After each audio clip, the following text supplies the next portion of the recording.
Leftovers taking up space. I open up my fridge and they all up in my face. Food is at the center of our culture and is so important in the Appalachian region. It represents much more than what we eat. Food represents family, memories, history, place, and more. Our presenter this month is storyteller Tony Marr. Tony has spent years captivating audiences with his larger-than-life tales. As an award-winning speaker and storyteller, he is the 2018 Tim Panagos Storytelling Winner Showcase winner, three-time South Carolina Liars winner, National Story Slam finalist, and he also tours across the country telling his tales. Maybe not so much an heirloom recipe, but rather an heirloom warning. Tony is going to tell us a story about leftovers and the issues that arise when we forget about what's in the fridge. Please give a big Farm and Fun Time welcome to Tony Marr.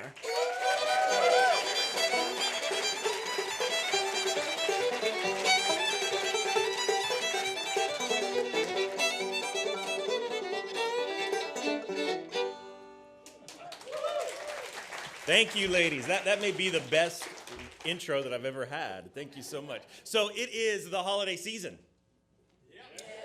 I know you're thinking, no, it's not. It's not the holiday season, but it is the holiday season because by my watch, there are still 2 days left for leftovers. They're still good for 2 days. Leftovers are one of the best parts of the holiday season, right? And the greatest time is that period after Thanksgiving, but before Christmas, when you have all of the Thanksgiving leftovers and then all of the pre-Christmas cookies and candies and all of that. My mom makes the best Thanksgiving dinner. But this year, my parents decided that they were going to take a 3-week cruise through Europe on the time between Thanksgiving and Christmas. So me being the eldest son, it was my responsibility to go over 2 or 3 times a week, check the mail, make sure that the plants got watered and all of that. So I'd pack my kids up and we'd head over and spend some time at Grandma and Grandpa's house. Grandma and Grandpa have cable, so that activity took several hours. A couple weeks into this job opportunity, like happened most times when we arrived at Grandma and Grandpa's house, it didn't take but about 5 minutes before my kids came into the living room and said, "Dad, we are starving to death." So I said what I normally said, go check the pantry. My mom's pantry is like a supermarket. She has everything in that pantry that I never keep in my house. Things like Yoo-Hoos and Slim Jims and Little Debbie cakes, things that my kids aren't allowed to eat, but at Grandma and Grandpa's house, anything goes. Problem is, it'd been 2.5 weeks and the cupboard was bare. So I said to my kids, go check the fridge. They looked at me like I had just sent them on a suicide mission. Now, there was good reason for this. You see, my mom's refrigerator was the place where leftovers went to die, and were oftentimes, like Jesus Christ, resurrected from the dead. My mom's refrigerator was featured in an entire season of hoarders. This place, it is a disaster. It's the thing of urban legends, if we're being honest. There was the great ketchup debate of 2016.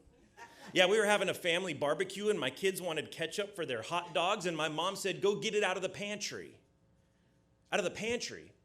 Mom, I said, refrigerator, it's supposed to be refrigerated. Ketchup needs to be refrigerated after it's open. She said, no, it doesn't. Mom, it needs to be refrigerated. No, it doesn't. It's made out of tomatoes and sugar. Neither of those need to be kept anywhere but in the pantry, and so ketchup is fine. So I grabbed the ketchup, and I showed her in big, bold words where it said, refrigerate after opening. Failure to do so may result in severe bodily injury or even death. So she took it and threw it in the fridge where it still sits to this day. There was the case of the Hidden Valley Ranch that definitely should have stayed hidden. But the one that we don't talk about very much at all is the tale of the cross-country crock. See, in 2015, we were having another barbecue, and my kids wanted butter for the corn on the cob. My oldest daughter, Jocelyn, went in to get some out of the refrigerator, and soon I heard shrieks coming from the kitchen. I ran in to see what was happening. My daughter was curled up in the fetal position. All she did was point at the open container of country crock margarine sitting on the island. I looked at it, and I took a step back and gasped. I looked at the expiration date, which my mom thought was just a government conspiracy to get us to buy more food. It had expired in 2003. Now, the fact that my mom had 12-year-old margarine in her refrigerator is bad enough. But what makes it worse is that my family moved from our home in Las Vegas, Nevada, to Johnson City, Tennessee in 2005. So my parents thought it prudent to pack and move 2-year expired margarine 2,000 miles across this great country of ours. So when my kids looked at me with that look, they had reason to be scared. So me, being the paterfamilias, I got up from the lazy chair in front of the cable television and I walked over and opened the refrigerator. I pulled out a casserole dish and my kids looked at me. And I said, guys, I'm going to teach you a quick lesson. How to decipher whether food is edible or not. There are 3 stages of mold that you need to know about. This is a life lesson with Dad. Stage 1 is a seafoam green. It's nice and fuzzy and is often confined to a small little space. You can just scrape that off and eat the food. It's no problem. Stage 2 is multicolored like an Elton John suit. And it contains more hair than David Hasselhoff. If you find this kind of mold on your leftovers, your best bet is just to toss it out. Now, you can scrape it off and try, but I don't recommend it. And then there's stage 3. Stage 3 mold looks like something that comes out of a 1930s horror movie.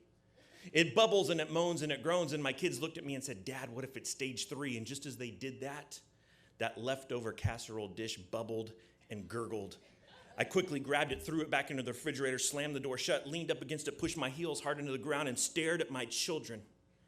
Their impressionable eyes looking to me for answers. So I looked at them and said, grab your coats. We're going to McDonald's. Thank you guys so much.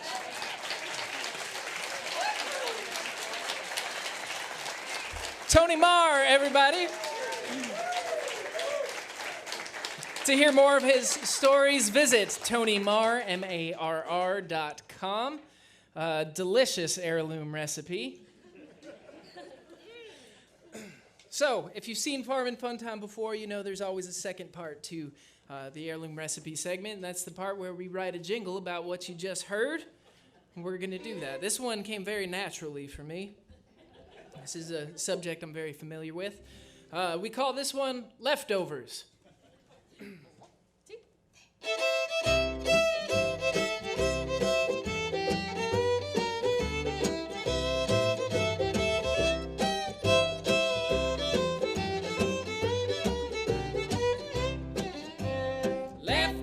Leftovers taking up space. I open up my fridge and they all up in my face. Leftovers, older each day. Yet I can't bear to throw my leftovers away. Oh no, leftovers can't tell one from the other. Is it ham, is it turkey, is it jello, is it butter? Leftovers must be a casserole, but it's green and it's fuzzy and I think it kinda glows. Hey, leftovers taking up space. I open up my fridge and they all up in my face. Leftovers, older each day. Yet I can't bear to throw my leftovers away. Oh no, leftovers, I need a plan of attack if I ever want to get my refrigerator back. Leftovers, here we go, time to take a chance. If I buckle at the knee, call an ambulance. Hey, leftovers taking up space. I open up my fridge and they all up in my face. Leftovers, older each day. Yet I can't bear to throw my leftovers away. Oh no, hey,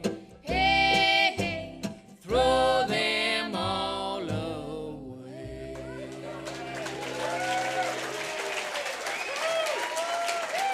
Yeah, leftovers. Big thanks to Tony Marr.